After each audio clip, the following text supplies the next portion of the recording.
Welcome to the Jim Kincaid YouTube channel, your place for G-Shock news, reviews, and abuse with highly insightful and informative information. And here's your host, Jim Kincaid, with a high IQ take. I like owls! Remember to subscribe for more high IQ takes from Jim Kincaid on the Jim Kincaid YouTube channel. When we said high IQ, we meant high double-digit IQ. And remember, don't make eye contact. I like owls. I like dogs. I like ducks. I like penguins. There's a lot of animals I like. Owls are up there, okay? One of the worst moments of my life is when I hit an owl with my Peterbilt. Owls, they're pretty big. They take off slow. Anyways, G-Shock is bringing us a special edition Mudman. The Mudman GW-9501KJ-8JR. This is an owl-themed Mudman, okay? It's a Love the Sea and the Earth special Earthwatch collaboration, and it benefits the Blackiston fish owl. Blackiston's fish owl. A lot of you know Blackiston. You didn't know he had a fish owl. Yes, it is a special owl. We're going to do a little research on this owl because, like I said, I like owls. And I have to make clear, I like dogs too. My dog's walking around. Leona, where are you? Leona? Anyways, G Central is reporting on this special edition Mudman. Let me read the article. And again, this is from gcentral.com. This year's collaboration with Earthwatch Japan will see the release of the G-Shock Mudman GW-9501KJ-8JR, inspired by the Blackiston's fish owl. This endangered species is the world's biggest living owl and is native to China, Japan, and Russia. Earthwatch models typically offer some of the more out-there colorways, but this model is arguably a bit more conservative with black and brown resin part, a gold ion-plated stainless steel bezel parts, rose gold or black for the buttons and button shafts, plus some yellow accents. The Earthwatch logo appears on the display when the LED light is activated, and the Love the Sea and the Earth 2024 logo is engraved on the case back. The Mudman GW-9500 series has apparently taken over the Rangeman GW-9400 as the Earthwatch base of choice, as this is the second Earthwatch collaboration with the GW-9500. The GW-9500 features tough solar power, multi-band 6, automatic radio time adjustment, the triple sensor, altimeter, barometer, compass, and thermometer, a duplex LCD display with compass pointers, carbon core guard case, and mud and dust resistance. Unlike last year's model based on the Fiji banded iguana, this year's model has a stainless steel front bezel piece and weighs 7 grams more, 88 grams total, than a GW-9500 watch with a full resin bezel. The GW-9501KJ-8JR is scheduled for a November 2024 release in Japan with a tax-included price of 64,900 yen. Limited edition Earthwork collaborations like this are typically released only in Japan. All right, let me jump in here. That was again, an article on G Central. Okay, now looking at this watch, it's so ugly, it's beautiful, kind of. I mean, the first glance, first looking at it, I'm like, wow, that is interesting. That is very eclectic.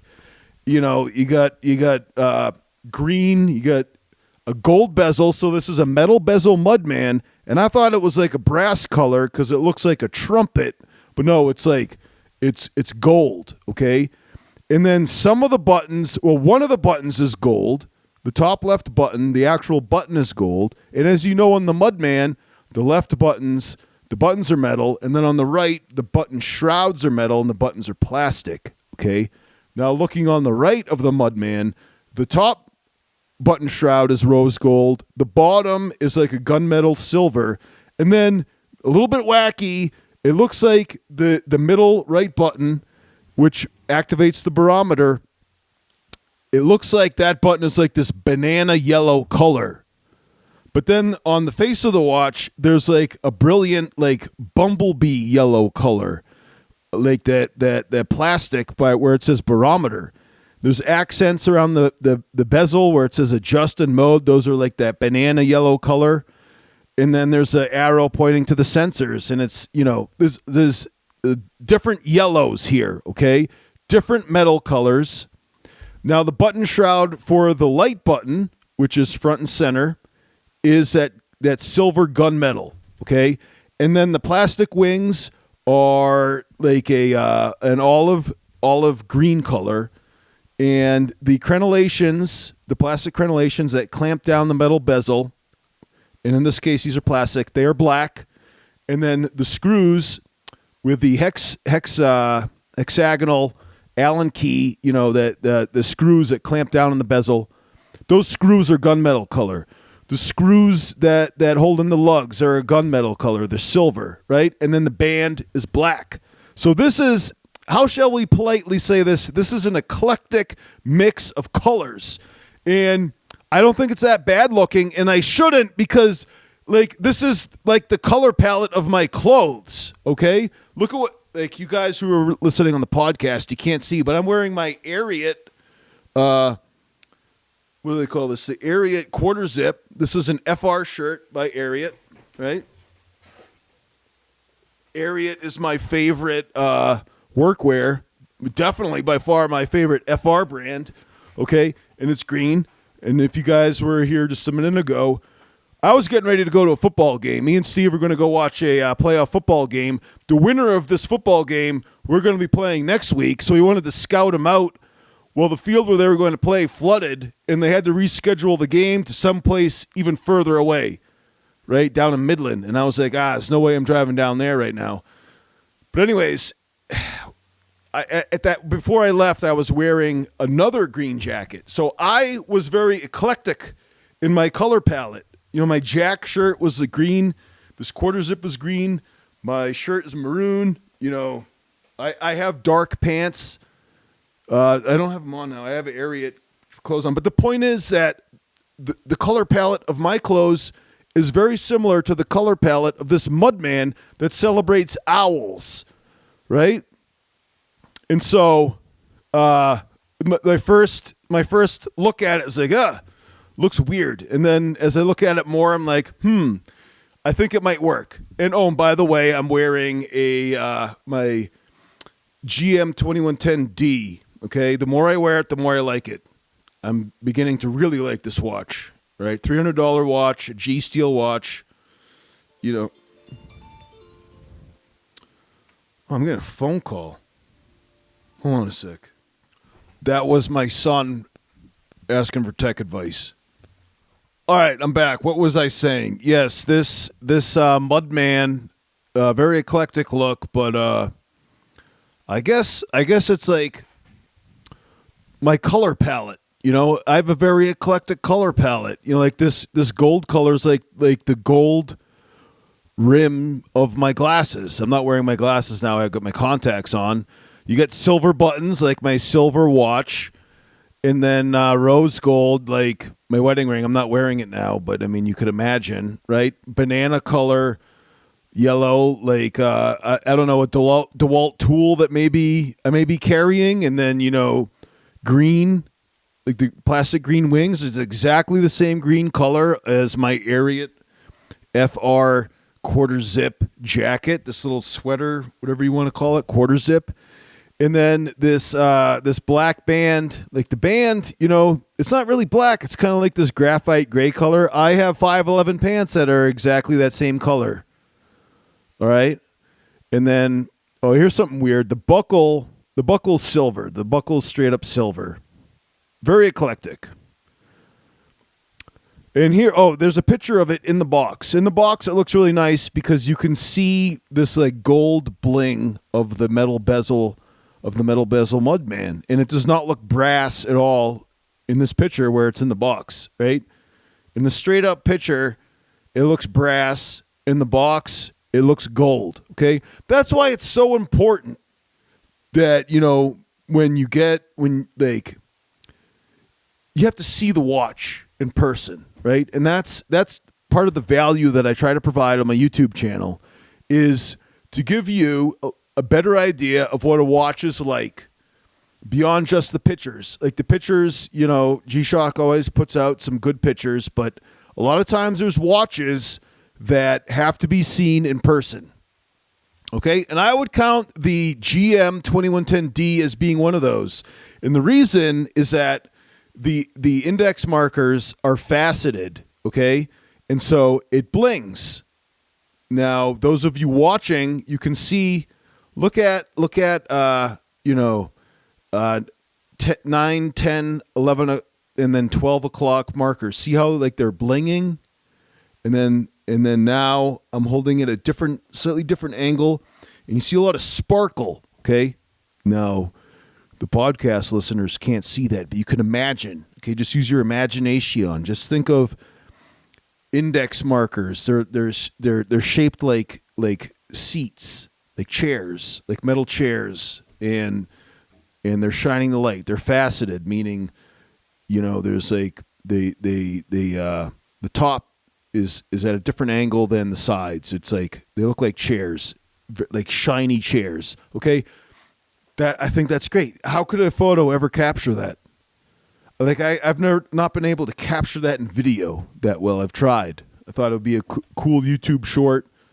To show the bling of the G-Steel GM-2110D, but I failed to capture it as well as I can see it with my naked eyes, my nude eyes. My eyes are nude right now.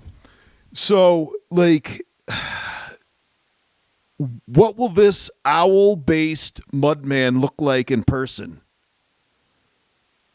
Like that's the type of question, because in person it might have a different impact than on pictures, right? Now, what will it look like in person? We may never know because it has a tax-included price of 64,900 yen. So if you were going to ask me, Jim, are you going to buy the Blackiston's Fish Owl based Mudman GW-9501KJ-8JR, I'd be like, well, sir, I don't have 64,900 yen. That's a lot of yen. 64,900 yen. Where could I even get yen? I'd have to get a Japanese job to pay me in yen. Okay, what kind of job would that be? To be a Japanese job. If I had a Japanese job, like my Japanese dream job would be a carpenter. Like one of those carpenters that make those little boxes where the drawers like fit so perfectly that like the air goes poof out of like the very thin space around the drawers, like they make the little boxes with the drawers, and then they make a whole chest of drawers, like and the drawers just go into their drawer styles perfectly.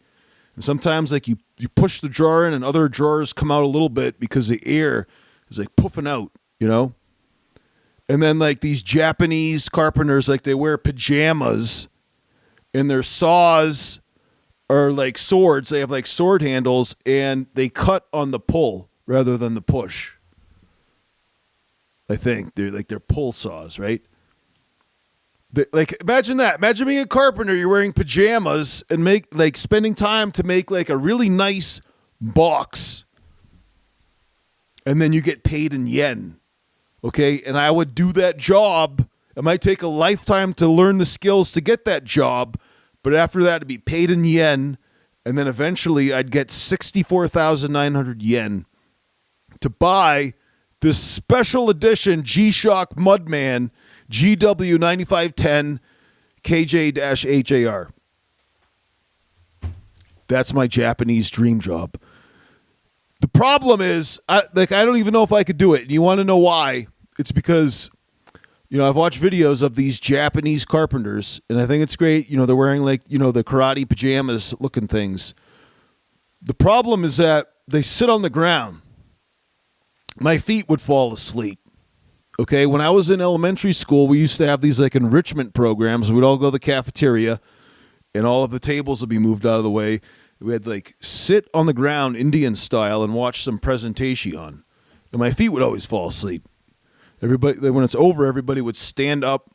I'd try and stand and be hobbling. My feet would fall asleep. It's terrible. I got to stand up when I'm working, all right? That may not work out well on a Japanese carpentry job site.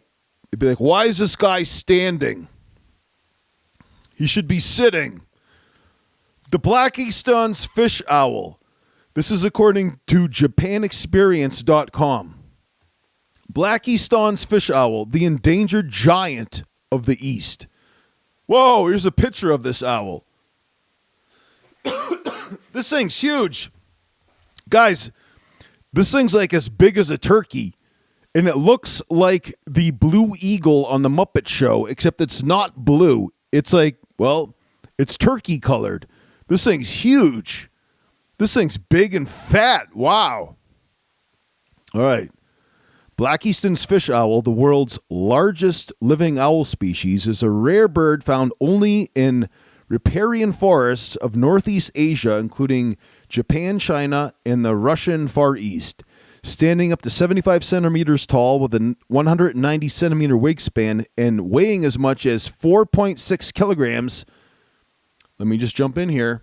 Let me just pause this JapanExperience.com article to say that those numbers mean nothing to me. I don't really know the metric system. But anyways, the Black Easton's fish owl is a prodigious avian predator.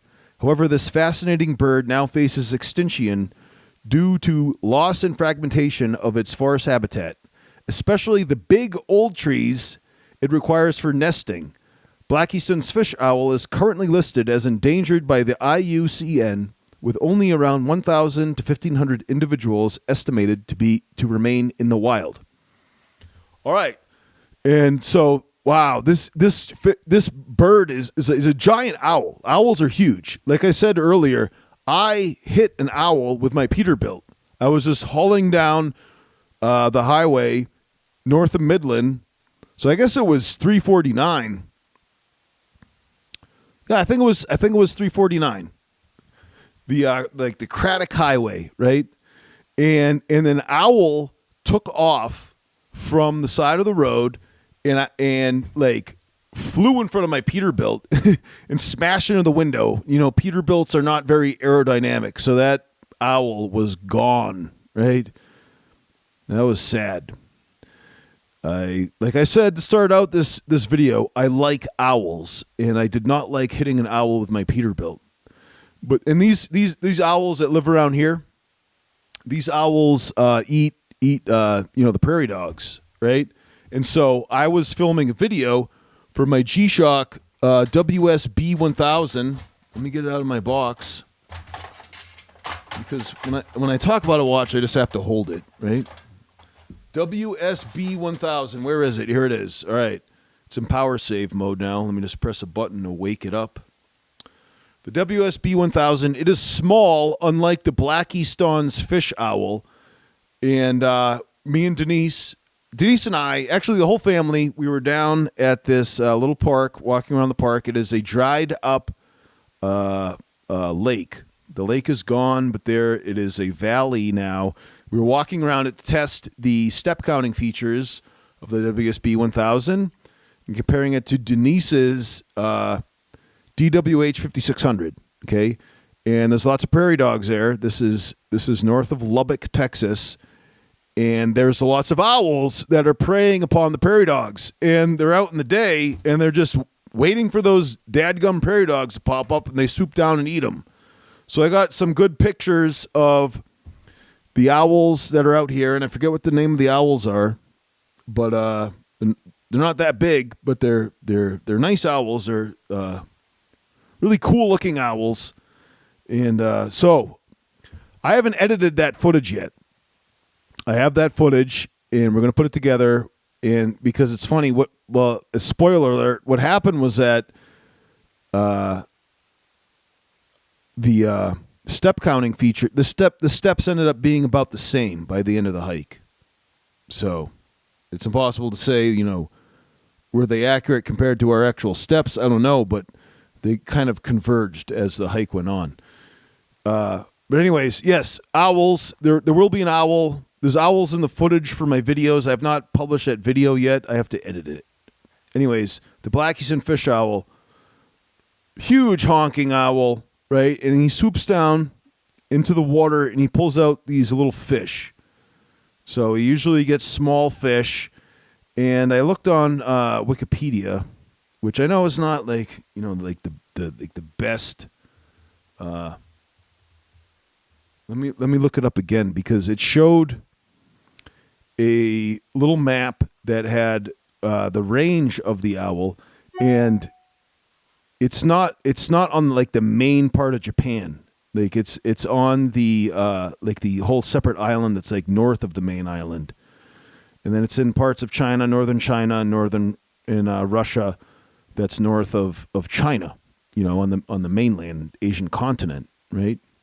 And that other big honking island north of the main island of Japan. And sorry, I don't know all the names here. But anyways, I mean, they're like, oh, all the forests are going away. I wonder what country could be responsible for this. Certainly not Japan, a country legendary for preserving the nature on their island, right? I saw this thing once about forestry in Japan, where this ancient technique where they harvest wood by cutting off branches of trees and allowing the tree to live. And so that's amazing. And so I think that we know who's responsible for the depletion of the Black Easton's fish owl habitat. And I do not think it's the Japanese. We'll just put it that way. You guys connect the dots.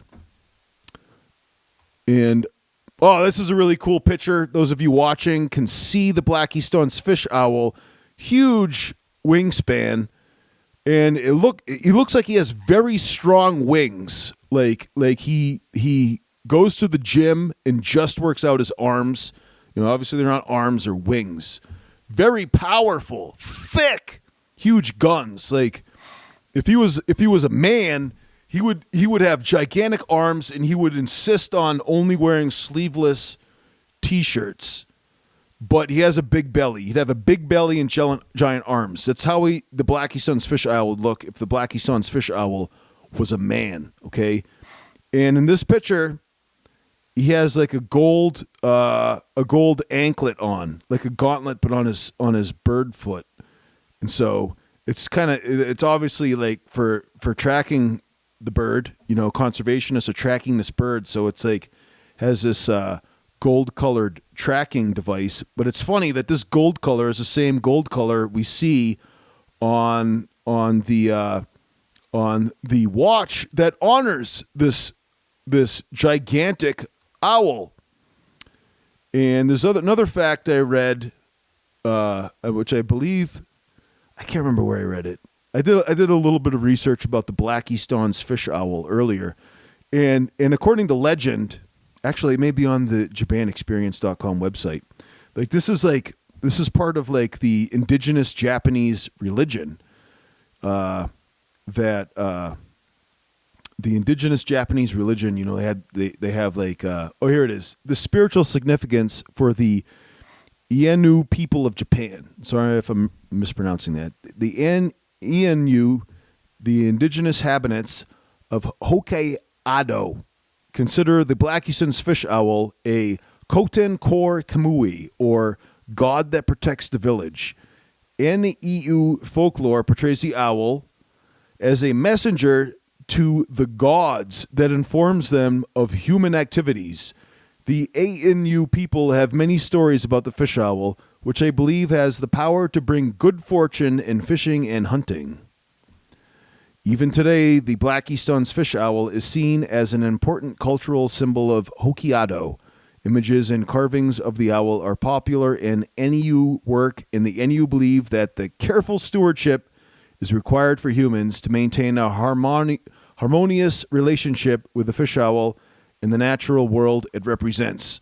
All right, so there's like wisdom in indigenous religions, and so it's like, the idea of cultivation of the national land is part of the Japanese culture, and that's admirable. And so it's interesting, we have that saying in English. It's like, oh, a little bird told me. Well, here it's the other way around. It's like the little bird's telling on you, and it's not a little bird; it's a giant bird. It's the Black Easton's fish owl, which the Aniu folk actually call the Koten Koro Ikenashi. All right, so this is another watch. The previous Mud, Land, and Sea, Love the Sea and the Earth watch of the Mudman celebrated or protected a lizard, and it was green, and it was various shades of green. And this one, really cool looking. I mean, I don't know if I could really pull it off, but I do like the way it looks. It's a lizard-colored green, different greens, like some muted greens, some brighter greens, and this one has the rose gold shroud of the light button front and center. This one is not the metal bezel. This is the plastic resin bezel, and the bezel is green, right? This one costs less. This one only cost 59,400 yen, right? And it's green. And so this one protects it's like the proceeds help protect this iguana. Is it an iguana? It's a lizard. The Fiji branded iguana. Yes, it is an iguana. All right. So, Love the Sea and the Earth. These are special collaborations, and from what I understand, it's the proceeds of which benefit this organization, which is a conservationist organization. All right, and then the special one for the Black Easton's fish owl. When you press the light button, it illuminates with the symbol for this foundation, Earthwatch Japan. So that's why these watches are only available in Japan, for a Japanese charitable organization. But these are cool watches. I'm sure that, they'll be available on eBay or was it Bai? The Japanese, there's a website, the Japanese website, which will purchase special edition Japanese items for you, then mail them to you. You pay them, they buy them in Japan and send them to you. All right. I've never tried it. Have any of you guys tried any of those services, which, I believe it's called Bai?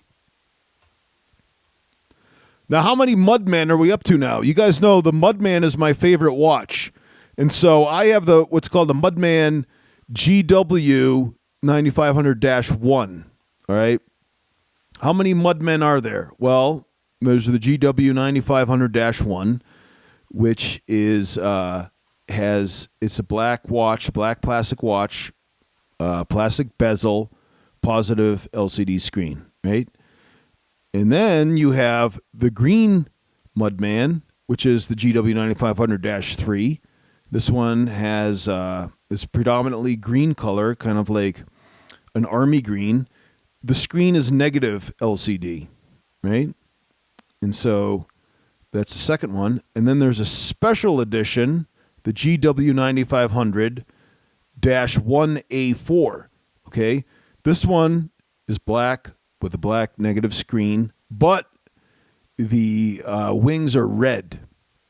Okay? So this one Actually, I'm looking at the G-Shock website right now. It's on sale, right? And someone commented that he owned this one and didn't mind the negative LCD screen. And I forget his username, but he was adamant that it was a great watch. So we're up to 3. Now the 4th Mudman is the GW-9500 TLC-1. This is a metal bezel. This is the first metal bezel one. And you guys remember that I did not know that this had a metal bezel. And was it Ralph? Did Ralph, like, he schooled me in front of the whole class, that I missed that. I blamed it on the Mandela effect. I said that I read the article and did not see anything about a metal bezel. Then CERN fired up.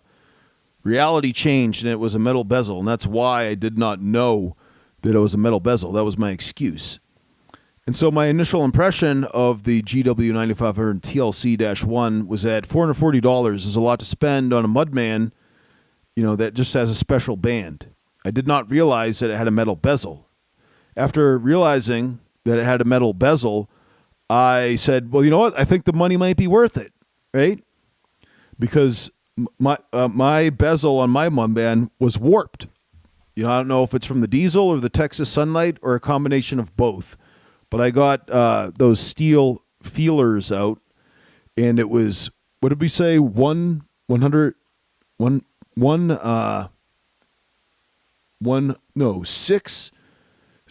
128th of an inch difference from the high part of the bezel to the low part because it was warped. Actually, I can't remember the exact number. All right, so that is 5. No, 1, 2, 3, 4, 5. Yeah. No, that is 4. That is the 4th Mudman. Okay. The 5th Mudman is the GW-9500 MEC-1, which is our second metal bezel Mudman. And this one is part of the special series that, this is like a special edition, and it is the colors of emergency. So this one is meant to like honor, first responders, like Fireman Fratch. Like this is the one. It's for him. I'm trying to find the promotional material about that special series. It says emergency colors. Let me read the copy from the promotional material. It says, emergency colors accenting a black watch face, vivid red, orange, and yellow hues employed by rescue teams and other professionals are featured as accent colors. Their striking contrast against the powerful solid black design ensures readability while creating a look befitting professional gear. Yeah, so it's like, rescuers, like I guess in the United States we'd say first responders, but this promotional material leads us to believe it's like, there's like pictures of guys in helicopters jumping out to save people at sea, right? And so emergency responders, that's the colors they're going for with this series. And the Mudman had one, the Mudmaster had one, and the Gravity Master had one, right? And so that is the 5th Mudman. And the 6th Mudman, which, now that I think about it, is actually the 5th Mudman. Sorry, I'm out of order here. But that's the Iguana one, not available in the United States. The green Iguana one is number 5, and the emergency colors GW-9500 is number 6, all right? So, if you're keeping track, this green one has the plastic resin bezel. All right? So number 7, am I counting right? You guys know me and my IQ, high double digits, so counting on the fly, like I can count if all I'm doing is counting. If I'm counting while having other mental tasks, I could drop the ball. So we're up to number 7 when it comes to this special owl, the Black Easton's fish owl. Did I count that right? We have the original 3. The first 3 all dropped at once. The Toyota Land Cruiser, 4. the iguana, the green iguana, 5. The emergency colors, 6. And then the Black Easton's fish owl, 7. 7 mudmen. It's like this council of mudmen. There's 7 of them, right? The 7 mudmen. Which one's your favorite? If you were going to had to get one mudman out of the 7, which one would you get? And I love my mudman. All right, where is it? The mudman. It's just like when you get a G-Shock watch, you want a tough watch. Am I wrong? The Mudman GW-9500 is the optimization of toughness, cost, and size. It is absolutely tough. This is the toughest watch I've ever tested, and you know me, I test watches. There's a lot of battle scars on my Mudman, but it has survived a lot. These are mere dings and several light scratches on the face. For the abuse that I've subjected this watch to, it's absolutely amazing how it has survived. I am very impressed by it, which is why I wholeheartedly endorse the Mudman GW-9500-1. Okay, so the negative screen Mudman may be difficult to read. I actually have not worn it like in real life. I just have experience with negative LCDs that are infuriating. Okay, what is the metal bezel Mudman like? Well, we have some owners who have checked in the comments, and I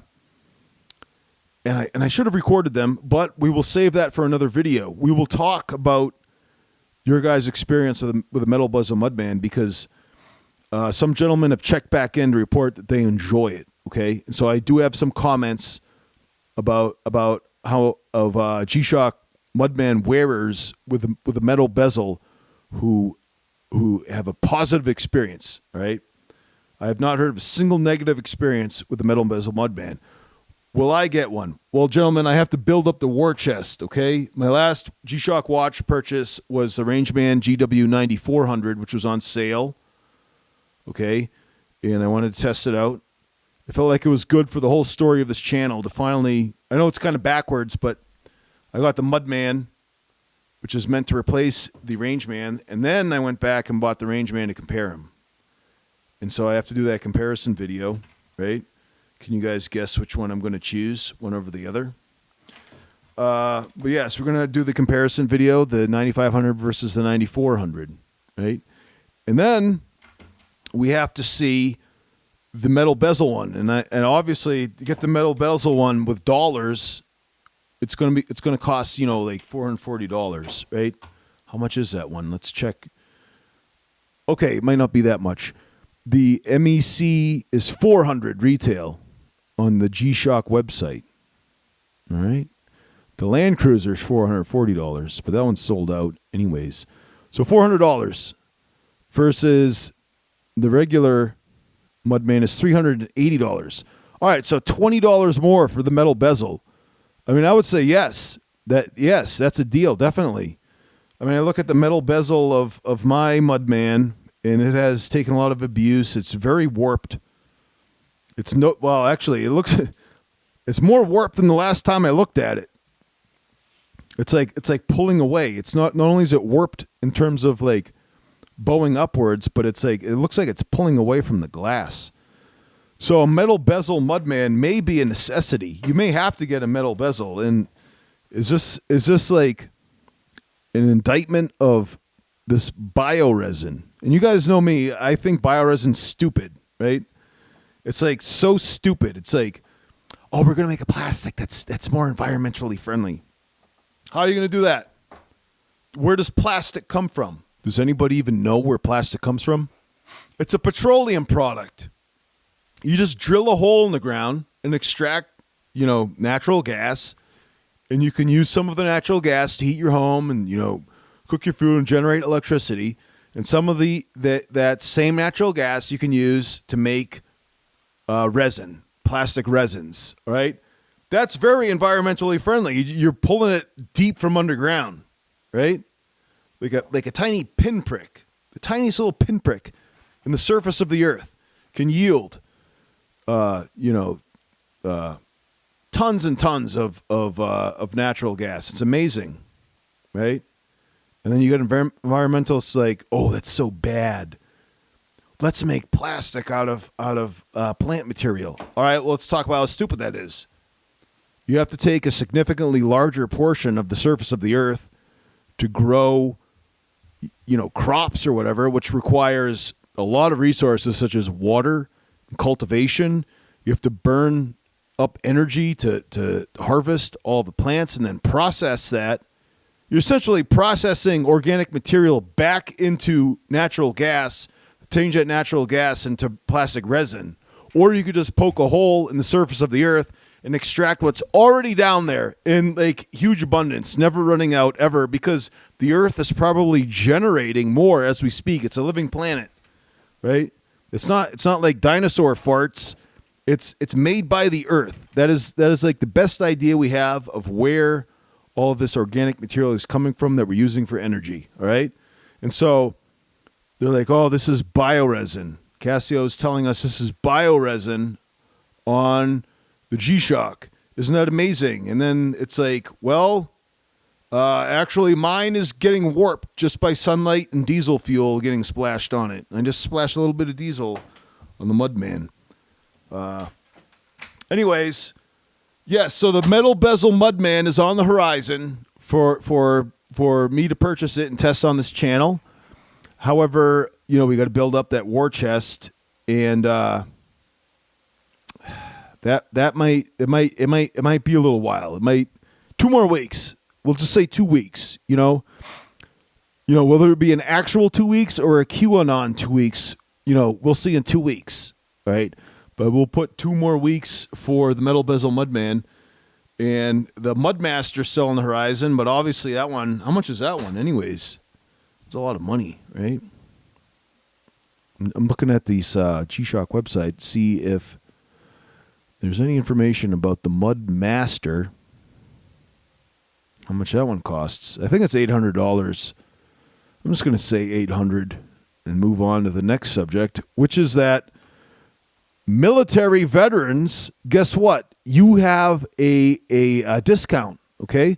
I want to let you guys know. First of all, thank you for your service to our country. If you served in the military, but if you can verify your military ID, go to the G-Shock website and there's a banner on the main page.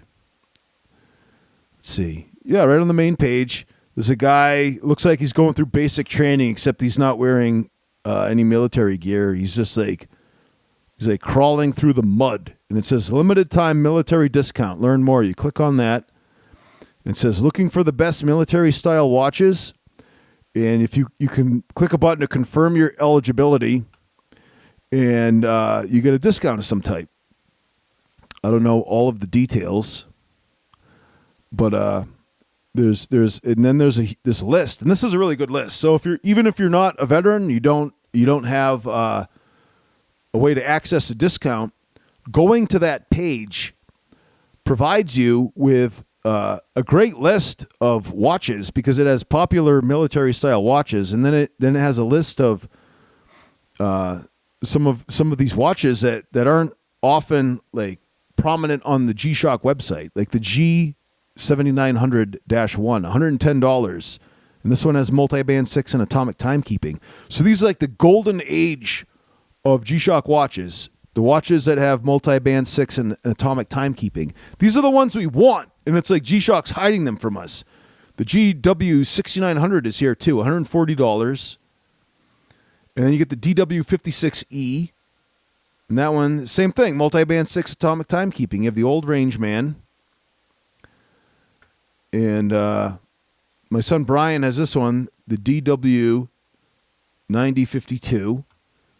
And this is a good collection. Oh, and you have the GD-350-8, and that one's still available for sale.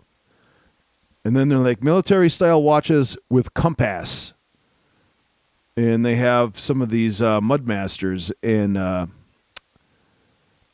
I'm not sure if some of these are Bluetooth enabled. I don't know if in the military you're allowed to wear Bluetooth wearables, but I suppose if you're retired, so you're a veteran, which I think that this is what the discount is for. I should have looked at this detail before I said anything. I don't know if it's active military or veterans. It says in big red letters, you can verify your military ID and get a promo code by clicking the link below. I will click the link even though I am not a veteran. And so it has this criterion for how to verify your military status. And so it says sheer ID.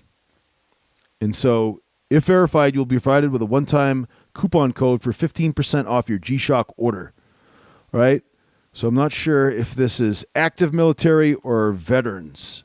And I'm sorry, I should have looked at that information before I pressed record on this video.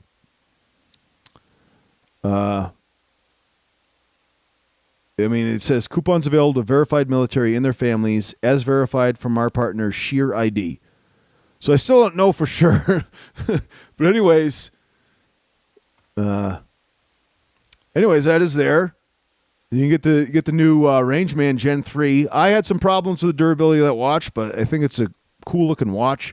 I made a YouTube short called How It Feels to Wear the Rangeman Gen 3. And I used all of the pizzazz of CapCut to, use like Phonk, P-H-O-N-K, use some Phonk music and some CapCut effects to make it look like really cool.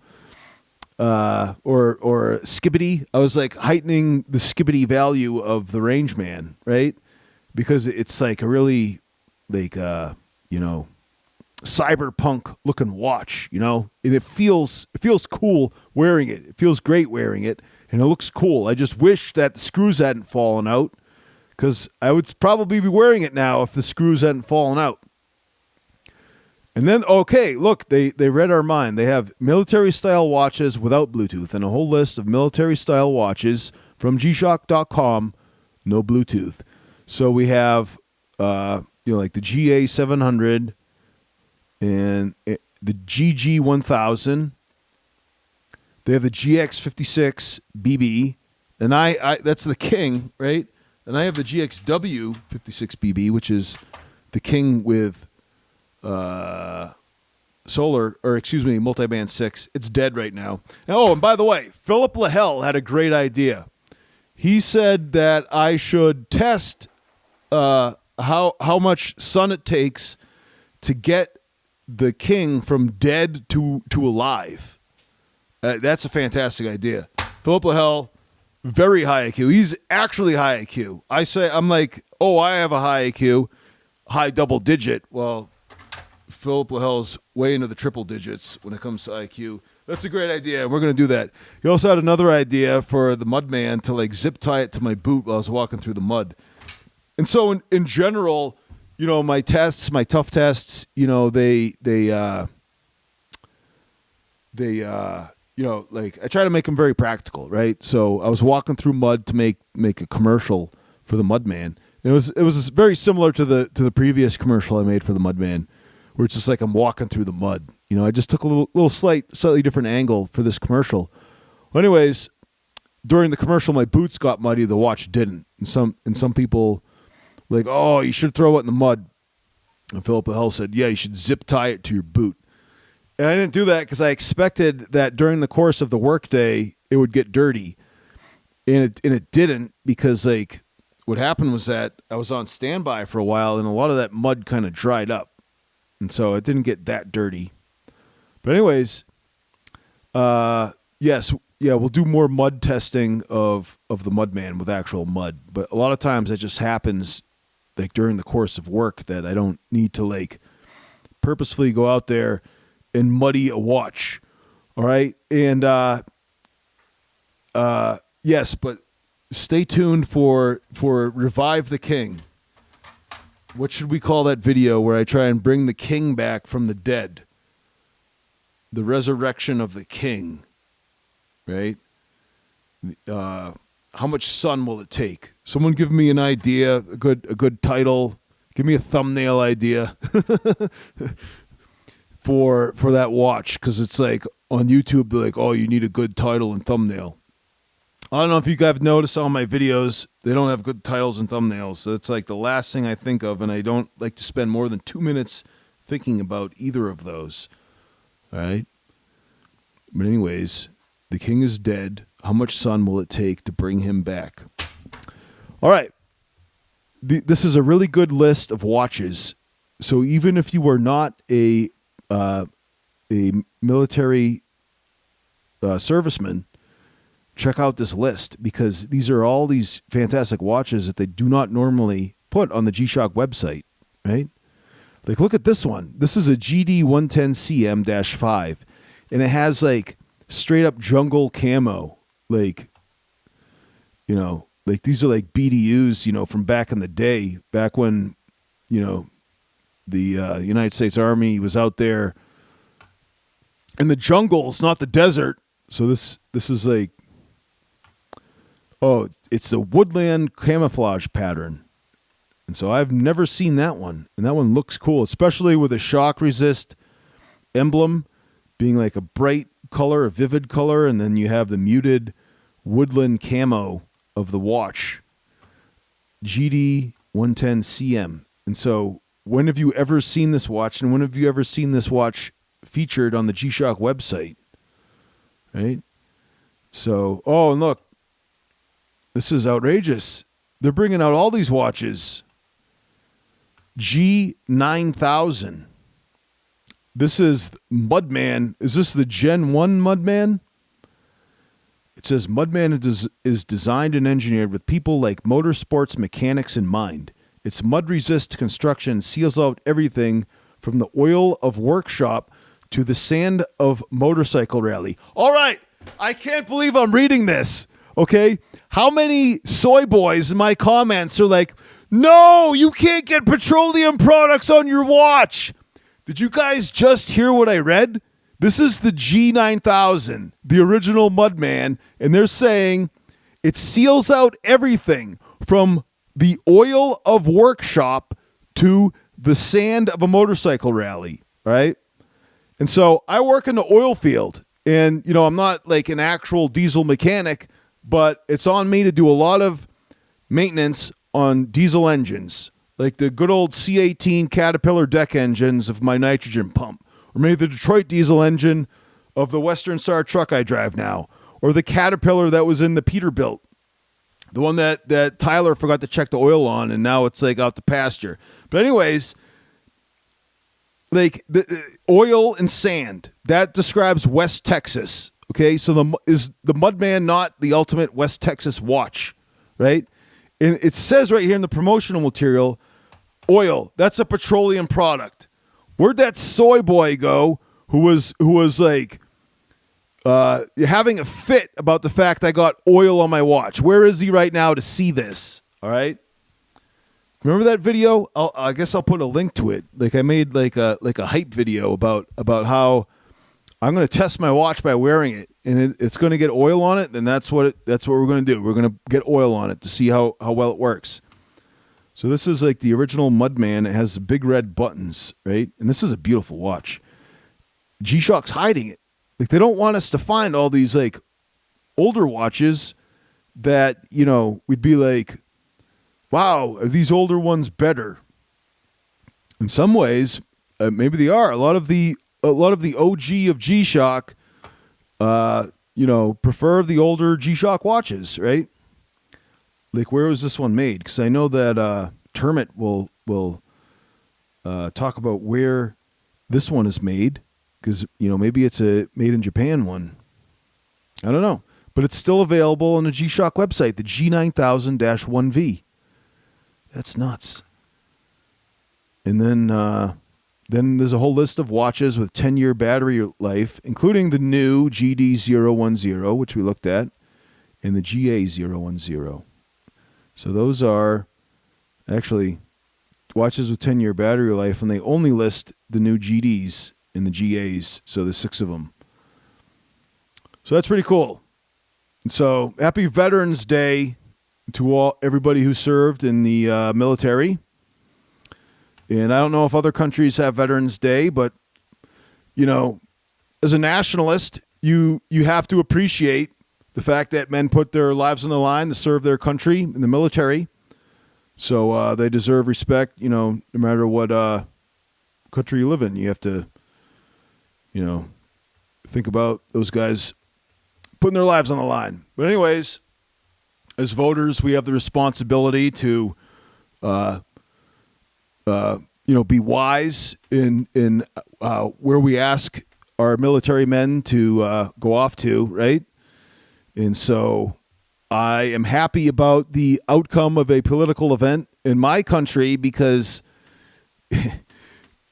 even though the winner is accused of being a warmonger, he's actually resolved more conflicts without bombs, okay, which very few American leaders can say, right? And by the way, JimKincaid.com, that is the website, this new revamped website with whiz-bang graphics, JimKincaid.com. So it's like the blog, right? And there's a lot of information there. Make sure you check it out, JimKincaid.com. Go there. Tell me what you think. Make sure it loads up on your web browser of choice, right? So if you use like Internet Explorer or Netscape, let me know, because if it works on Netscape, maybe I should put like an animated GIF that says "optimized for Netscape," something like that. Maybe at the top, like if there's a lot of problems, maybe I'll put an animated GIF at the top, like a banner that says "under construction." And it's like yellow and it has an animation of a guy digging. Right? You guys remember those from back when the World Wide Web was really cool and we had websites, the good old days? I mean, I'd like a website to just be that. Like, like right now this is a blog with all of this G-Shock stuff, but before I just had like this website that was just like an HTML page that I made with a text editor. It was just HTML. And it's just like, very basic. And, this is an all new installation of a platform called WordPress, which, a lot of websites have. And honestly, I don't like it. It's good for what it does. Like you want a nice website. WordPress is does that job. But what if you want just regular HTML, right? Can you just like make an HTML website still? Do you remember the internet when it didn't move? Like if you went to click on something, it didn't move. Like when you went to click on a link, the link didn't move. Nowadays, like stuff moves, stuff turns on, stuff plays. You didn't want it to play. You didn't ask it to. Like advertisements pop up. And you have to like spend like what seems like 5 minutes looking for the X to get the advertisement to go away. All right. And so there's no ads on here now because I can't figure out how to do it. But when I do, when I get that all set up, JimKincaid.com, when it has ads, those ads, I'm gonna try and get it that it's not like the website doesn't move. Because I want a positive experience for you guys to go to JimKincaid.com to see like more information about what we're talking about in the videos. That you can go there and you can read up more. Like we'll have more written material that corresponds to the information that we're putting on the Jim Kincaid YouTube channel. I've already published my Mudman video, my Mudman 1 year review video, and that reminds me that we still have the Rangeman GPR H1000 review video, like a review follow-up, because my initial review was just, days after buying it. I made a quick review. I wanted to get it out there for everybody to know what you'd expect, what's in store that watch, what's it like, more of a first impressions video. But G-Shock, people interested in this watch and G-Shock aficionados need a follow-up review which I'm going to provide for them, which is that, the durability was not there for me. Okay. And as those of you watching can see, the band is loose again. And it's not me. When I got it back from warranty repair, my son was wearing it. Okay. And so I'm sorry to say that. Maybe we can get this replaced, and maybe G-Shock has figured it out. I don't know. But the Rangeman GPR H1000 is very dirty right now. So what I'm planning on doing is cleaning it. But I have a crazy idea of how to clean it. Polydent. Denture cleaner. Will a denture cleaner clean a G-Shock watch? Will it brighten up the DeWalt yellow accents of my Rangeman GPR H1000? Will it get into these nooks and crannies where it's dirty? Because there's a cat imprint on the soft plastic wing of this Rangeman Gen 3, the GPR H1000. And inside of that cat, there's a lot of dirt because my son didn't clean the watch that much. He wore it for a summer job doing construction, which included cleaning tank batteries in the oil field.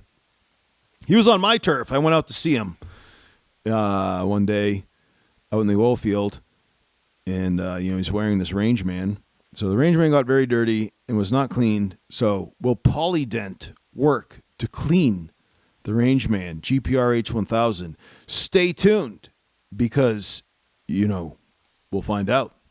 There's only one way to find out, right? And we have the ongoing testing of the ProMaster, the Citizen ProMaster Land U822. Okay? And I may have some links as to where you can purchase the U822 at a reduced price from the retail price. Retail price is very high on this one, $700. Can you get it for cheaper? Well, I may have some links where you can do that. Stay tuned for that. And as far as the durability tests, there's going to be a crescendo of toughness in the tough test on this one. So we're going to start out, I'm not going to say go easy on it, but we're going to dial up the tough tests, because there could be a breaking point.